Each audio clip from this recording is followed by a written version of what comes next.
اولا، يعني تفاصيل النووي الايراني هو بروسيدور، هو يعني شغلات متتابعه: انتاج الفولاذ، انتاج الماء الثقيل، انتاج الكعكه الصفراء، انتاج التخصيب، بدء التخصيب، انت الحصول على اليورانيوم، وبدأ يعني كل طن من اليورانيوم عندما يبدأ بالتخصيب بيطلع منه 98 جرام فقط جاهز للتخصيب، وتبدأ العملية بالتخصيب. وهناك مبردات، هناك الأجهزة السطحية التي كانت فوق مستوى الأرض. نعم، إسرائيل دمرت الكثير منها، وكذلك الولايات المتحدة قضت على الكثير منها، لأنه يبدو عندها داتا أقوى من داتا الإسرائيلية، لأنه على صلة هي مع وكالة الطاقة النووية بموضوع أكبر. لكن أن تقدم إسرائيل على بعد الضربة الأمريكية على استهداف فوردو، يعني أن فوردو ما زال يعمل، يعني فوردو لم يدمر. والكلام الإيراني بأن جرى التدمير قلل الكثير الإيرانيون من نتائج هذه الضربة. وبالتالي اليوم إذا كان الولايات المتحدة أعلنت أنها قضت على النووي الإيراني وهي تعرف أين يوجد التخصيب، وتعرف أين يوجد المواد المخصبة لل 60%، وقضت على ذلك، هذا الكلام مهد هذا الكلام مهد لما حصل على قاعدة العيدين. قاعدة العيدين عندما تبلغ طهران قطر أنها ستقوم بالضربة، وعندما يقول الرئيس الأمريكي، هذا ليس وسائل إعلامية تكذب، هذا الرئيس على لسانه عندما يقول: شكرا طهران لأنكم أعلنتمونا بالضربة. أنا بدأت أشك هنا أنه مش بس ضربة عيديد هي يلي كان معلن عنها، يبدو أن الأمريكي ممكن أن يكون مهد لهذه الاتفاقية بإعلام طهران بأنه سيقوم بضرب فوردو والأماكن الأخرى، مما سهل الإيرانيين سحب المواد المخصبة لل 60% من منشأة فوردو واحتفظ بها في مكان آخر. هذا يدل على أن النووي الإيراني ما زال موجود، لكن ما حصل من اتفاق قد يكون لأنه تيوصل لوقف إطلاق نار، يعني ما يجب أن يكون اتفاقا حصل.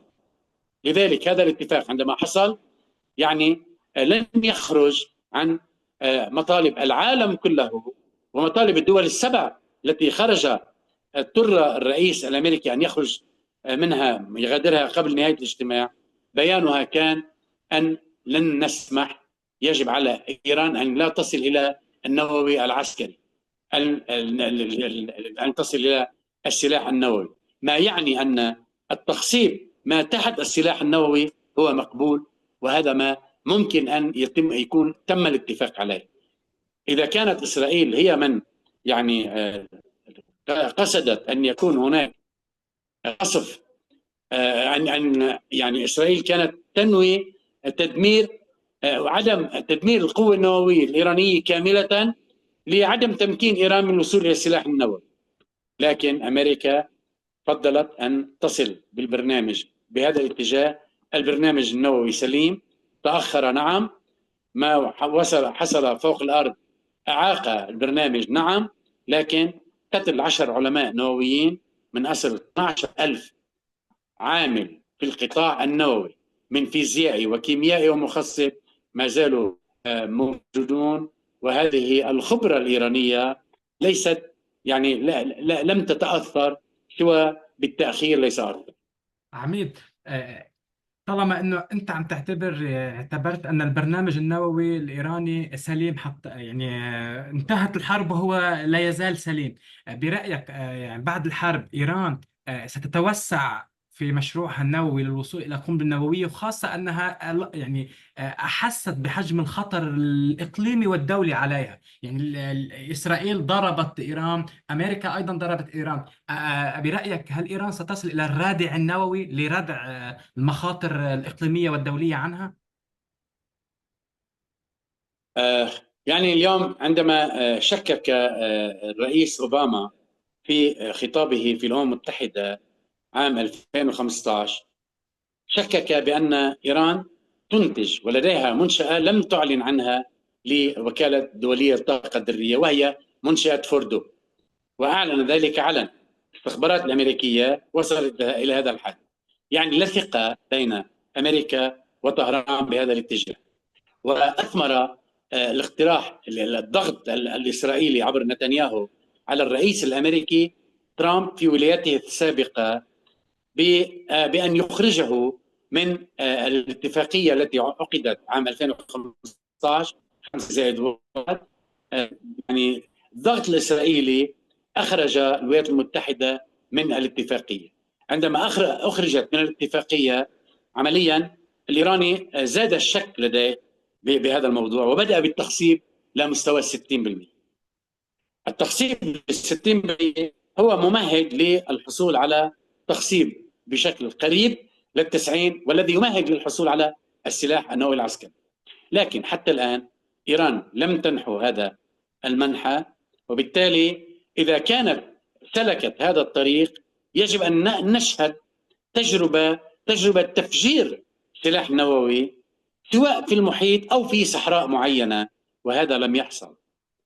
وعندما ضغط على طهران واستبيحت أراضي طهران من قبل إسرائيل مرة واثنين، الأمن القومي الإيراني اعتبر أنه مهدد. وشهدنا في الصحافة الإيرانية بنهاية عام 2024 منادات بضرورة تغيير العقيدة النووية الإيرانية من سلمي إلى عسكري. لكن اليوم عندما يزال هذا الفكر وعندما تصبح هناك علاقات أو عدم اعتداء ما بين إسرائيل وإيران، معاهدة عدم اعتداء مثلا، ويصل الأمريكي إلى هذا الوضع ويسترد إيران إلى الحضن الأمريكي مقابل رفع العقوبات ومقابل إيران أن تكون إيران بديلا الغاز الإيراني بديلا الغاز الروسي إلى روسيا إلى أوروبا. يعني هناك وقطع طريق الصين عبر طريق الحرير عبر إيران. يعني هناك كثير مما ممكن أن تستفيد منه الولايات المتحدة إذا ما احتضنت إيران مجددا. لذلك إذا ما حصل هذا الشيء لا لزوم للعسكري ولا لزوم لتهديد الأمن القومي الإيراني. إذا التزم الفريقان تحت الرعاية الأمريكية لم يعد هناك حاجة لسلاح نووي، لكن النووي السلمي لن تتخلى إيران حتى لو تأخر نتيجة الضربات الإسرائيلية والأمريكية. يعني ما أفهم من قولك أن إيران مستمرة في البرنامج السلمي، يعني البرنامج النووي لأغراض سلمية، لكن عسكريا حتى اللحظة لا يمكن توقع ماذا سيحصل في المرحلة المقبلة بناء على الاتفاق الذي سيحصل سيرسم المرحلة المقبلة.